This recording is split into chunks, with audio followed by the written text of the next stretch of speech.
زمانے بھر میں یہ قاعدہ ہے کہ جس کا کھانا اسی کا گانا۔ حضرت حکیم الامت فرماتے ہیں کہ زمانے بھر میں یہ قاعدہ ہے کہ جس کا کھانا اسی کا گانا، تو جن کا ہم کھا رہے ہیں انہی کے پھر گیت ہم گا رہے ہیں۔ کائنات ارضی اور سماوی پر سب سے بڑا، سب سے شاندار، سب سے خوبصورت، سب سے ٹھنڈا، سب سے امن والا جو انقلاب ہے وہ میرے نبی پاک نے برپا فرمایا۔ بڑی یہ کم نصیبی ہے کہ مسلمانوں میں فرقے بن گئے اور امت تقسیم ہو گئی اور تقسیم ہونے سے کمزور ہو گئی۔ لیکن افسوس کی بات یہ ہے کہ لوگ اس بات کو سمجھنے سے عاری ہیں کہ عید میلاد النبی صلی اللہ تعالیٰ علیہ وسلم تو امت اس بات کے شکر کے طور پہ مناتی ہے کہ اللہ نے ہمیں اپنے نبی کا غلام بنایا۔ آؤ میں تمہیں مسلم شریف پڑھ کے سناتا ہوں، اور راوی بھی وہ بندہ جو ہر وقت حضور کے قریب رہتے تھے، حضرت انس بن مالک رضی اللہ تعالیٰ۔ آپ فرماتے ہیں مجھے وہ دن بھولتا ہی نہیں، میں بھلا سکتا ہی نہیں جس دن میرے نبی پاک مکے سے ہجرت کر کے مدینہ طیبہ تشریف لائے۔ حضور اس دن کیا ہوا تھا؟ تو حضرت انس بن مالک فرماتے ہیں ساری بیبیاں چھتوں پہ چڑھ گئیں، ساری عورتیں اپنے اپنے کام میں مصروف ہوتی ہیں، کوئی کسی وجہ سے چھت پہ چڑھ جائے تو چڑھ جائے، ساری کٹھی تب بھی چڑھتی ہیں جب گلی میں کچھ اور ہو، جب کوئی انوکھی بات۔ ساری بیبیاں چھتوں پہ چڑھ گئیں، بچے درختوں کے ساتھ چمٹ گئے، اور فرماتے ہیں کہ 70 کے قریب لوگ حضور کی سواری کے آگے تھے اور باقی سینکڑوں کی تعداد سے سواری کے پیچھے تھے، اور فرماتے ہیں یہ الگ منظر تھا۔ اور یہ مسلم شریف میں نعرہ موجود ہے، مسلم شریف میں یہ صحیح مسلم میں موجود ہے کہ جب حضور مدینے آ رہے تھے تو مدینے والے نعرہ لگاتے تھے یا محمدہ یا رسول اللہ، اور چلتے ہوئے لگا رہے تھے یا محمدہ یا رسول اللہ کا وہ نعرہ لگا رہے تھے۔ اور پھر حضرت انس بن مالک فرماتے ہیں یہ دو منظر یہ تھے، ایک تیسرا منظر بھی تھا۔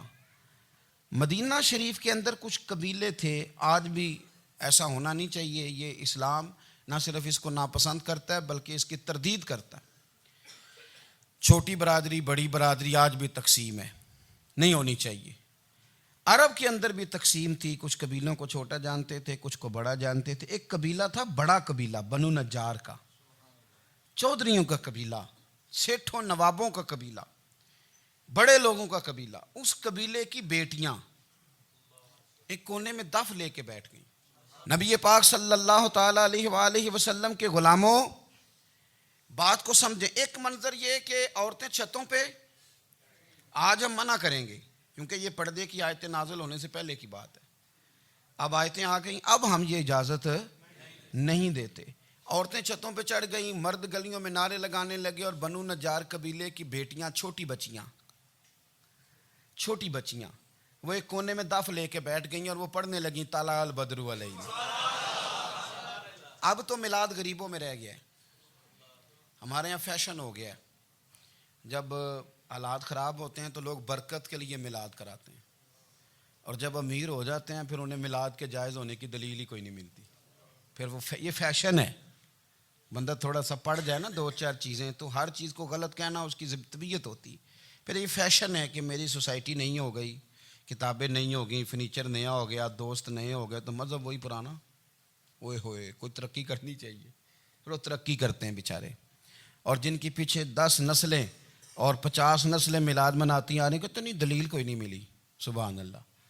جن کی دادی وضو کر کے کھیر پکاتی تھی 11ویں کی، جب امیر ہو جاتے ہیں تو انہیں 11ویں پکانے کی دلیل ہی نہیں ملتی۔ اب آپ امیر ہو گئے میرے بھائی، آپ کا فیشن ہے، یہ طبیعت کا حصہ ہے۔ آپ چاہتے ہیں کہ میں وہ کام کروں جو درویش لوگ، سادے لوگ نہیں کرتے۔ تم اپنے معاملات کو بچانے کے لیے نعرے لگاؤ تو تمہارے پاس ساری دلیلیں ہیں، لیکن یہ تمہارا نصیبہ ہے کہ تم جھوٹوں کے نعرے لگاتے ہو، لیکن یہ غریبوں کا نصیبہ ہے کہ میلاد والے رسول کا نعرہ لگاتے، یہ غریب کا حصہ ہے۔ لیکن وہ بنو نجار کی بچیاں غریب نہیں، امیر گھرانے سے تھیں۔ انہوں نے جو بات کی اس کو حفیظ جلندری نے لکھا۔ مرحوم کہنے لگے کہ وہ ننھی بچیاں، چھوٹی بچیاں تھیں، کہتے وہ ننھی بچیاں وہاں بیٹھ کر دف بجاتی تھیں اور رسول پاک کی جانب اشارے کر کے گاتی تھیں، اور لوگوں سے کہتی تھیں کہ یہ کو ہمارا پیشہ نہیں دف بجانا، ہم تو چودھریوں کی بیٹیاں ہیں، ہم تو بڑے خاندان سے ہیں۔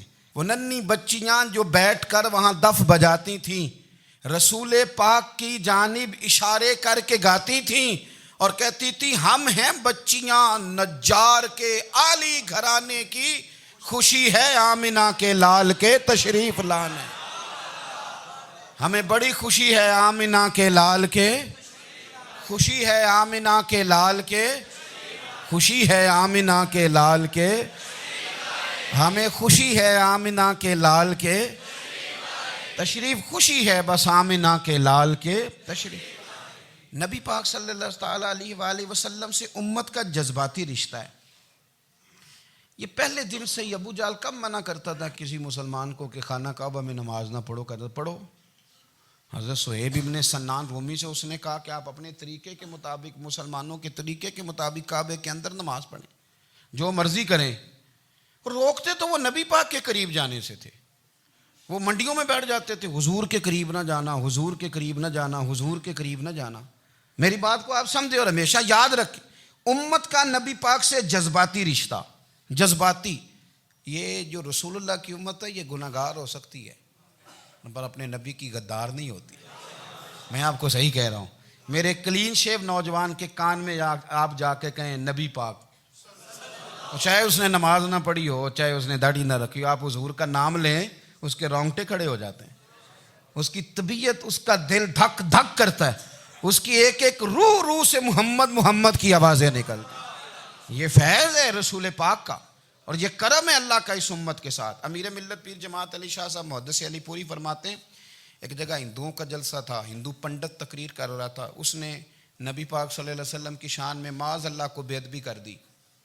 مسلمان تھے ہی نہیں، ایک مسلمان تھا، وہ ملنگ نہیں ہوتے دوری ڈنڈے والے، اس کے پر رنگین ڈنڈا تھا، وہ کہیں دور بیٹھا تھا، تو اس نے سن لی، اسپیکر چل رہا تھا، تو وہ ڈنڈا لے کے تو سٹیج پہ چڑھ آیا۔ وہ کہتا ہے میں نے پنڈت کے سر میں مارا ایک ہی ہے پر مارا ذرا صحیح کر کے، وہ ڈھیر ہو گیا، لوگوں نے گرفتار کر لیا، جیل میں چلا گیا۔ پیر صاحب کہتے ہیں میں ملنے گیا، بندے کو بسم اللہ بھی سیدھی نہیں پڑھنی آتی، سورۃ اخلاص بھی ٹھیک نہیں آتی، اسے ربنا آتینا دعا نہیں کر سکتا، ملنگ ہے۔ میں ملنے گیا اور میں نے کہا یار نہ تو نماز پڑھے، نہ داڑھی رکھے، نہ تو مسجد جائے، پر تو نے کمال کر دی۔ تو کہتے ہیں پیر صاحب چھم چھم رویا اور پنجابی میں کہنے لگا پیر صاحب میں گناہ گار ہاں پر اپنے نبی دا غدار تے نہیں نا۔ یہ گناہ گار اور غدار میں فرق ہوتا ہے، میں گناہ گار ہوں پر یہ تو نہیں نا کسی کی ضرورت کہ میرے سامنے میرے نبی کے بارے میں بات کر جائے اور ساڈی اچھی تے سچی سرکار نو گل کر جائے۔ یہ بات آپ سمجھیں، دشمن احمد پہ شدت کیجئے، ملحدوں سے کیا مروت کیجئے، شرک ٹھہرے جس میں تعظیم رسول، اس برے مذہب پہ لعنت کیجئے، اور مثل فارض زلزلے ہوں نجد میں ذکر آیات ولادت کیجئے اور یا رسول اللہ کی کثرت کیجئے۔ نبی پاک کا پیار امت کے لیے سرمایہ حیات ہے۔ رسول پاک کے ساتھ امت کا والہانہ رشتہ ہے۔ نبی پاک کے ساتھ والے، حضرت خبیب کو گرفتار کر لیا مکے والوں نے، اس وقت غربت تھی اسلام پر، مکے میں سارے لوگ کٹھے ہو گئے اور چوک میں پھانسی دینے لگے حضرت خبیب کو۔ کہنا آسان ہے، کرنا بڑا مشکل ہے، بندہ جیل میں الجھ جائے تو میں نے بڑے بڑے سیانے لوگ معافیاں مانگتے دیکھے، بڑے بڑے لوگ کہتے دیکھے ہیں کہ یہ کام بڑا، قید تنہائی بذات خود ایک مصیبت ہے۔ آپ کو اکیلا رہنا پڑ جائے نا، یہ لاک ڈاؤن ہوا ہے تو لوگ نفسیاتی مریض بن گئے، اکیلے رہنا، تنہا رہنا کوئی چھوٹا کام ہے۔ حضرت خبیب اکیلے اور مکے کا دور اور چاروں جانب کافر، اور چوک میں جب پھانسی پہ لٹکایا جانے لگا تو ابو سفیان بولے اور بول کے کہنے لگے یار بندہ کوئی کام کر کے بڑا پچھتاتا بھی ہے کہ یار نتیجہ کیا نکلا، تو معاذ اللہ آپ کا بھی نتیجہ تو پھانسی ہے، تو آپ کا کیا خیال ہے؟ یہ آپ یقین کریں کہ لوگ صحیح صحیح ساتھ چلتے ہیں، تھوڑی سی دشواری اٹھانی پڑ جائے تو کہتے ہیں میں گاڑی ٹھیک تھا، پر انہی پتھروں پہ چل کے اگر آ سکو تو آؤ، میرے گھر کے راستے میں کوئی کہکشاں نہیں ہے۔ لوگ نا میٹھا میٹھا کھانا چاہتے ہیں، تھوڑا کڑوا آ جائے تو مصیبت بن جاتی، کہتے ہیں سارے فلانے سے پیار کریں گے تو میں کروں گا، سارے مخالفت بھی کریں گے تو ہم انشاءاللہ پیار ہی کریں گے۔ یہ کیا بات ہوئی کہ ہم زمانے کا رنگ دیکھ کے چلیں گے؟ اب بعض لوگ پچھتا رہے ہوتے ہیں، حضرت خبیب سے کہا، ابو سفیان نے ابھی کلمہ نہیں پڑھتے تھے، کہنے لگے تو اس وقت پھانسی پہ لٹک رہا ہے اور تیرے نبی مدینے میں اور آرام میں، اور ان کے صحابہ آرام میں، اہل بیت گھر میں، تیرے ذہن میں اگر اس وقت یہ بات ہو کہ اس وقت تیری جگہ پہ وہ ہوتے معاذ اللہ، تو پھر کیا ہوتا؟ مجمع غیروں کا، علاقہ غیروں کا، یہ ٹائم آیا تھا اب نعرہ رسالت لگانے کا، اب ٹائم آیا حضرت خبیب نے نعرہ رسالت لگانا ہے، پر لگانا کس طرح ہے کہ کافر یاد رکھیں۔ حضرت خبیب سے کہنے لگے اگر تیری جگہ حضور ہوتے تو پھر تیرا کیا خیال ہے معاذ اللہ؟ تو حضرت خبیب کہنے لگے تم ابھی بھی نہیں سمجھے؟ ٹھیک ہے میں مکے میں اکیلا ہوں، سارے لوگ مدینے میں ہیں، پر میں پچھتا نہیں رہا، میں تو فخر کر رہا ہوں، میں فخر کر رہا ہوں اس لیے کہ چوری کر کے جان نہیں دے رہا، مدینے والے کی عزت پہ جان دے رہا ہوں، میں فخر کر رہا ہوں۔ فرمایا سن، تو کہتا ہے تیری جگہ حضور ہوتے اور تم انہیں یہاں معاذ اللہ پھانسی پہ لٹکاتے۔ فرمایا سن، میں تو یہ بھی پسند نہیں کرتا کہ میں گھر میں بیٹھا ہوں اور میرے نبی کو ہلکا سا کانٹا بھی چبھ جائے، ہمارا اپنے نبی سے محبت کا رشتہ ہے، ایک کانٹا بھی حضور کے قدم مبارک میں چبھے ہمیں برداشت۔ مجمع ان کا تھا، نعرے لگ رہے تھے، ہم نے مسلمان پکڑ لیا، لیکن حضرت خبیب نے اکیلے، اللہ کرے آپ کو میری بات کی سمجھ آئے، اللہ کرے آپ کو سمجھ آئے، اکیلے جب پھانسی کے تختے کے قریب نعرہ لگایا نا کہ میں تو کانٹا بھی نہیں چبھنے دوں گا اپنے نبی کو، اب سارے ہار گئے۔ اب اس ایک جملے نے نا ان کو شکست خوردہ کر دیا، اب بول کچھ نہیں سکتے تھے، گردنیں جھک گئیں، اور جب سناٹا چھایا تو ابو سفیان ساتھ والے سے کہنے لگا باقی ساری باتیں اپنی جگہ پر ہیں، پر اصحاب محمد سے پیار تو بڑا ہی کرتے ہیں نا، اور وہ کچا رنگ للاری والا جیڑا چڑھ دا تے لیندا رہندا، اے عشق تیرے دا رنگ محمد چڑھ جائے پھر نہیں لیندا۔ کہا یار پیار تو یہ کرتے ہیں نا، اس میں کوئی شک والی بات، اس پیار سے کافر ڈرتا ہے۔ نبی پاک کے ساتھ جذباتی وابستگی، حضور کے ساتھ غلاموں کا جذباتی رشتہ، اور نبی پاک صلی اللہ تعالی علیہ وسلم کی آمد پر تشکر کے جذبات۔ امام رازی نے لکھا ہے کہ حضرت موسیٰ کلیم اللہ علیہ السلام نے تورات کی تختیوں کے اندر ایک امت کا ذکر پڑھا کہ جو امت گناہ کا ارادہ کرے گی تو گناہ لکھا نہیں جائے گا جب تک کر نہ لے، اور نیکی کا ارادہ کرے گی تو رب ان کی نیکی لکھ دے گا، اور جب وہ کر لے گی تو اللہ 10 گنا اجر عطا کرے گا، اور وہ ایسی امت ہوگی کہ جن کے چہرے قیامت کے دن نور کی طرح چمکیں گے، اور وہ امت ہوگی جن کی اللہ تعالیٰ زمین ساری پاک فرما دے گا، جہاں نماز پڑھیں گے نماز ہو جائے گی۔ یہ تذکرے پڑھ کے تو حضرت موسیٰ کلیم عرض کرنے لگے اللہ یہ امت میری بنا دے، تو رب کریم نے فرمایا کہ موسیٰ نہیں، یہ تو میرے محبوب کی امت ہے، فرمایا یہ تو میرے نبی پاک کی امت، حضور کی امت۔ اللہ اکبر۔ حضرت موسیٰ معمولی آدمی نہیں، وہ جلیل القدر پیغمبر ہیں جن کا قرآن کے ہر سپارے میں تذکرہ ہے، کہیں واضح طور پہ کہیں اشارتاً، ہر پارے میں۔ اور حضرت موسیٰ اللہ کے وہ نبی ہیں جو رب سے ڈائریکٹ باتیں کریں کوہ طور۔ کہا اے موسیٰ یہ امت تو میرے نبی کی ہے، تو حضرت موسیٰ علیہ السلام عرض کرتے ہیں، امام رازی نے لکھا ہے، کہتے ہیں اے اللہ پھر مجھے اپنی نبی کی امت میں شامل کر۔ او یار ہمیں لوگ کہتے ہیں میلاد نہ مناؤ، جس امت میں آنے کے لیے حضرت موسیٰ نے دعا مانگی، جس محبوب کی غلامی کے لیے، ہمیں تو دعا بھی کوئی نہیں مانگنی پڑی، اللہ نے فضل سے ہی مدینے والے کا غلام بنا دیا۔ تو ہم حضور کے تذکرے نہ کریں، ہم تشکر نہ کریں، ہم نبی پاک صلی اللہ تعالی وسلم کی نعت نہ پڑھیں، ہم حضور کے آنے پر جشن کا اظہار نہ کریں، ہر وہ جائز طریقہ جس سے اظہار خوشی ہو سکے وہ میلاد پہ کرنا چاہیے، اور اس کے لیے اسباب بنانے چاہیے۔ امت کا ایک جذباتی انداز ہونا چاہیے نبی پاک کے ساتھ، ایک وارفتگی، ایک ذوق، ایک طبیعت کے اندر وجدان۔ نعرہ مطلب اس طرح نہ ہو کہ بس چل رہا ہے کام، میں نہیں ہوں قائل، میں کہتا ہوں پہلے تو کوئی لگائے نا، اور پھر نعرہ جب لگتا تھا نا تو مسلمانوں کے یہاں نعرہ لگتا تھا تو بڑے بڑے لوگ کانپ جاتے تھے۔ صوفیات نے لکھا ہے کہ حضرت عمر نے جب کلمہ پڑھا نا تو 39 بندے کلمہ پڑھتے تھے، تو نبی پاک نے رات کو دعا مانگی، اے اللہ عمر کو مسلمان کر کے اسلام کو عزت دے۔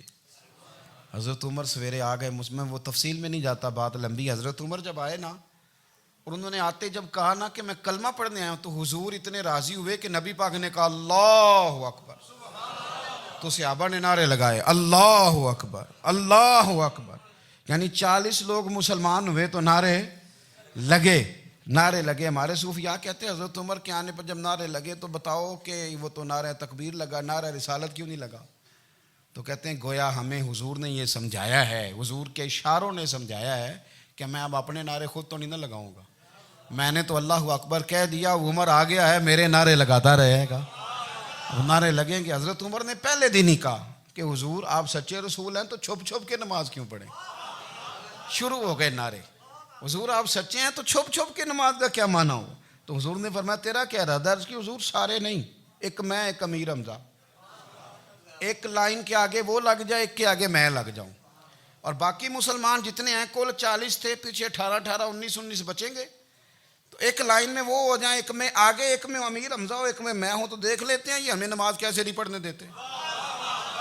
ہاں دیکھ لیتے ہیں، آئے نا میدان میں، ادھر آ ستمگر ہنر آزمائیں تو تیر آزما ہم جگر آزمائیں، اور غلامان محمد جان دینے سے نہیں ڈرتے، یہ سر کٹ جائے یہاں رہ جائے کچھ پرواہ نہیں کرتے۔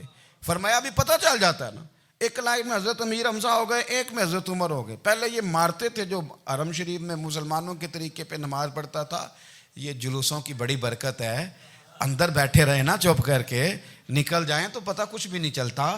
جب نکلتے ہیں لوگ کہتے ہیں جلوس کیا معنی ہے، تو میں بتاتا ہوں نا جلوس کا معنی کیا ہے۔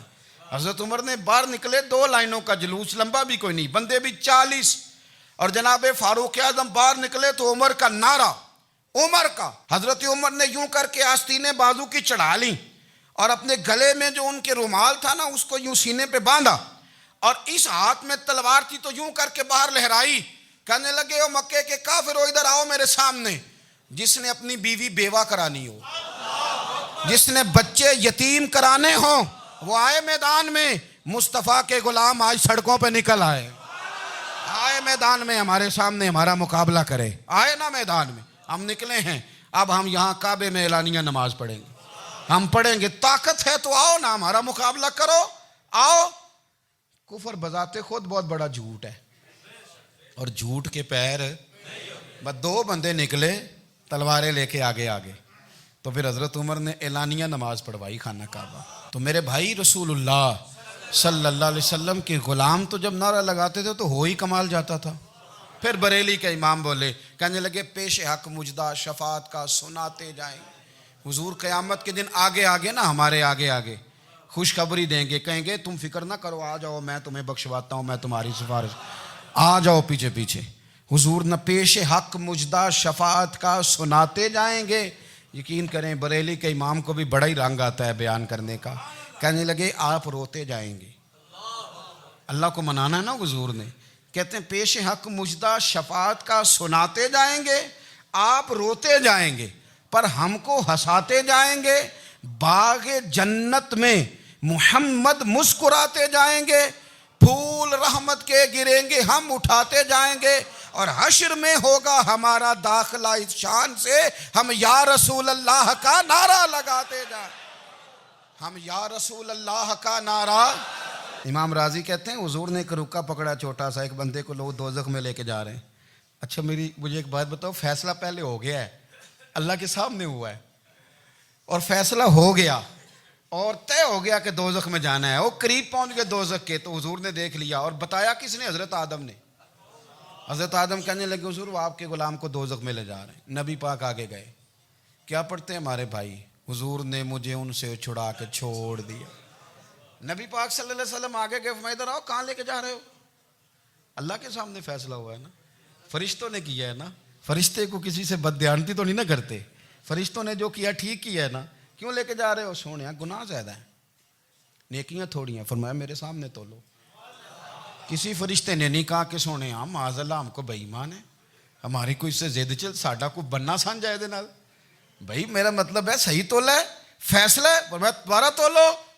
گویا رب بھی فرماتا ہے جیسے میرا محبوب کہتا ہے ویسے ہی کر، اور کوئی نہیں دوبارہ تول لو، کوئی حرج نہیں، تولو نہ دوبارہ۔ فرشتے دوبارہ آئیں گے، انہوں نے دوبارہ تولا، ایک پلڑے میں نیکیاں ایک پلڑے میں گناہ۔ اب وہ گناہ پھر زیادہ نکلے تو نبی پاک نے نا جیب سے اتنا سا روکا نکالا، روکے کا بھی کوئی وزن ہوتا ہے، وہ حضور نے نیکیوں کے پلڑے میں رکھ دیا، نیکیاں بڑھ گئیں، فرشتے بھی چپ کر گئے۔ چلو بھائی جنت میں. میری طرح کا تھا نا پتہ سارا ہے سردار نو کیتی ہے, پتہ تو تھا نا اسے من آنم کے من دانم, تو سیدھا حضور کے قدموں سے جا لگا. کہنے لگا سونیا میں تو ساری زندگی گناہ کرتا رہا, یہ کون سی نیکی ہے؟ تو حضور فرمانے لگے چپ کر, جنت کا دروازہ کھول گیا, تو جا جنت میں. حضور رکے میں کیا ہے؟ فرمایا تو نے ایک دن درود و سلام نہیں پڑھا تھا, میں نے تیرا سنبھال کے رکھا ہوا تیرا درود شریف, وہ نعرے رسالت بھی تو نے لگائے تھے, وہ تو کھول کے میرے تذکرے میں نے تیرا سنبھال لیا. دوزخ میں تو کیا میرا سایہ نہ جائے, کیونکہ رسول پاک سے دیکھا نہ جائے, میرے رسول پاک. اور میری بات سنو, میں بھی آپ کو کھانا نہیں کھلاتا, لنگر میرے سنگی کھلاتے ہیں, میرے دوست آپ کو کھانا پیش کرتے ہیں.